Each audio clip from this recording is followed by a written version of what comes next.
नमस्कार। बिरसा न्यूज़ 24/7 में आप लोगों को स्वागत है। जी हाँ, 23 साल का एक युवक ने पिछले हफ्ते दावा किया था कि वो राजस्थान से 50 घंटे की दौड़ लगाकर राजधानी दिल्ली पहुंचा था ताकि उस विरोध प्रदर्शन में हिस्सा ले सके जिसमें सरकार से सेना में भर्ती की मांग को लेकर आयोजित किया गया था। सुरेश भीचर ने 350 किलोमीटर की दौड़ में भारत का राष्ट्रध्वज भी साथ में रखा था। सुरेश कहते हैं कि वो सेना में जाने के लिए उत्साहित है, लेकिन पिछले 2 सालों से कोई भर्तियां नहीं निकली है। सुरेश ने कहा कि सेना में भर्ती की तैयारी करने वाले युवा भर्ती की नए शुदा उम्र पार कर चुके हैं, लेकिन कोई भर्तियां नहीं निकली। भारत उन देशों में से एक है जहां सेना में बड़ी संख्या में लोगों की रोजगार मिलता है। भारतीय सेना में 14 लाख लोगों की नौकरी मिली हुई है। भारत के नौजवान में सेना में जाने की तमन्ना बहुत लंबे समय से प्रबल रही है। भारतीय सेना से हर साल 60,000 कर्मी रिटायर होता है। सेना इन खाली पदों पर खुली भर्तियां के लिए 100 से ज़्यादा रैलियां आयोजित करती रही है। अधिकारियों का कहना है कि कोविड महामारी के कारण भर्तियां निलंबित थी, मगर विश्लेषकों को मानना है कि ये पूरी सच्चाई नहीं है।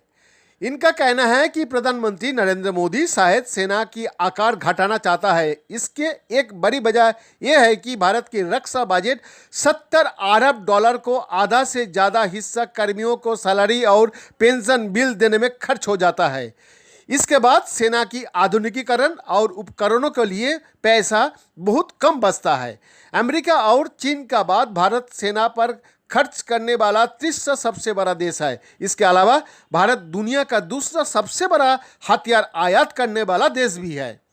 मोदी सरकार अब अरबों डॉलर इस बात पर खर्च कर रही है कि हथियारों और उपकरणों का उत्पादन देशों में ही हो सके। इसके अलावा भारत का पास परमाणु हथियारों और मिसाइलों का बड़ा जखीरा पहले से ही है।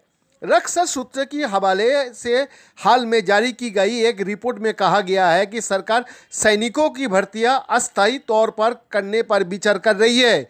इसमें 3 साल की नियुक्ति के बाद कही जा रही है। मोदी भारत के कई क्षेत्रों में सुधार की वकालत करते रहे हैं। अतीत में मोदी ने इसी तरह के संकेत देते हुए कहा था, हमें चुस्त बलों की ज़रूरत है, हम आधुनिक तकनीक आधारित सेना चाहता हूँ, न केवल लोगों की दिलेरी पर निर्भर करेगा। वो भारत का उस क्षमता की ज़रूरत है जिसमें युद्ध आसानी से जीता जा सके, न कि युद्ध को लंबा खींचा जाए। सेना का एक अति सम्मानित सेवानिवृत्त अधिकारी सेना का आकार कम करने की ज़रूरत बताते हैं। लेफ्टिनेंट जनरल HS पनाग ने हाल ही में एक टिप्पणी में कहा था कि अभी 1 लाख से ज़्यादा कर्मियों की कमी है और ये सुधार का अच्छा मौका है। लेफ्टिनेंट जनरल पनाग ने कहा, 21वीं सदी में सेना को तकनीक से लैस होना चाहिए जो तत्काल कार्रवाई करे। इस उप महाद्वीप के संदर्भ में ये और जरूरी है। परमाणु हथियारों के कारण वहाँ पारंपरिक युद्ध संभव नहीं है। लेफ्टिनेंट जनरल पनाग ने आगे कहा, बड़ी सेना गुणवत्ता पर भारी पड़ती है, हमें गुणवत्ता से समझौता करना पड़ता है। भारत एक विकासशील अर्थव्यवस्था है और रक्षा बजट लगातार नहीं बढ़ा सकता है। ऐसे में सेना में लोगों की तादाद कम करना पड़ेगी। भारत में रक्षा मामले पर लिखने वाले भारतीय सेना के पूर्व अधिकारी अजय शुक्ला कहता है, सेना में अभी जितने लोग हैं उसमें कमी लाने की पूरी गुजारिश चल रहा है। हम लोगों की तादाद कम करने का कोशिश कर रहा हूँ। जवाहरलाल नेहरू यूनिवर्सिटी में रक्षा अध्ययन के प्रोफेसर लक्ष्मण कुमार बेहरा कहता है, मिसाल के तौर पर चीन को देख सकता है। चीन अपना रक्षा बजट का 1/3 ही सैनिकों को सैलरी पर खर्च करता है, जबकि भारत 60% करता है। चीन का पूरा जोर तकनीकी पर है और वो लोगों की तादाद लगातार कम कर रहा है। लेकिन क्या अभी ये करने का सही वक्त है?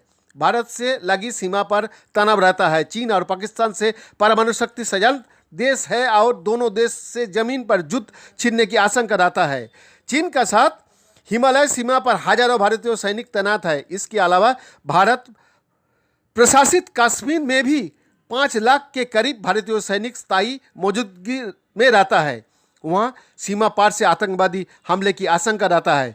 सिंगापुर में S Rajaratnam school of international studies का अनित मुखर्जी कहता है, जब सीमा पर तनाव है और वहाँ सैनिकों की मौजूदगी अनिवार्य है, ऐसे समय में भर्तियां बंद करने से नकारात्मक असर पड़ सकता है। मुखर्जी कहता है कि टूर ऑफ ड्यूटी प्रस्ताव को लेकर कई चिंताजनक चीज है। मुखर्जी कहता है कि पेशेवर सैनिक की जगह छोटी अवधि वाली सैनिक लगे तो इसका असर क्षमता पर पड़ेगा। सेंटर फॉर पॉलिसी रिसर्च की सीनियर फेलो सुशांत सिंह कहता है कि इस प्रस्ताव से वो असहज है। वो कहता है कि सैनिक में युवाओं की भर्तियां छोटी अवधि के लिए करेंगे तो वो 24 साल होते होते फौज से बाहर हो जाएगा। इसमें देश में और बेरोजगारी भी बढ़ सकता है। दिल्ली स्थित think tank centre for policy research में सीनियर फेलो सुशांत सिंह कहता है, सेना में कटौती की बात उन्हें असहज करता है। वो कहता है इससे युवा सैनिक को एक ऐसा वर्ग तैयार होगा जो ऐसे देश में सेना से बाहर हो जाएंगे जहां बेरोजगारी की समस्या विकराल है। सुशांत कहता है, क्या आप वाकई की बड़ी संख्या में सेना प्रशिक्षण लेने वाले युवाओं को नौकरी से बाहर करना चाहता है?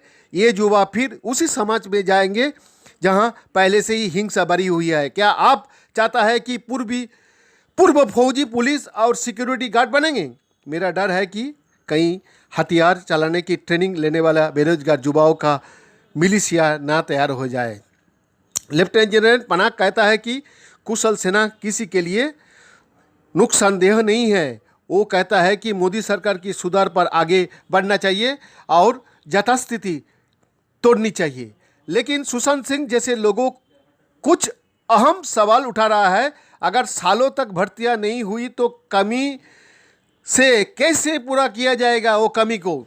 आप छोटी अवधि वाली रूट को कितनी तेजी से ट्रेनिंग देंगे? जो भर्तियां की मांग कर रहे हैं उनकी मांगों का क्या होगा? सबसे बड़ी बात है कि सेना की भीतर कहाँ कटौती होगी। सुशांत सिंह कहता है कि वहाँ कोई रणनीति या प्लान नहीं दिखता है। वो कहता है कि ये ऐसा सुधार है जो चोरी चोरी किया जाने वाला है। बैद्यनाथ दास का रिपोर्ट, बीरसा न्यूज़ 24/7।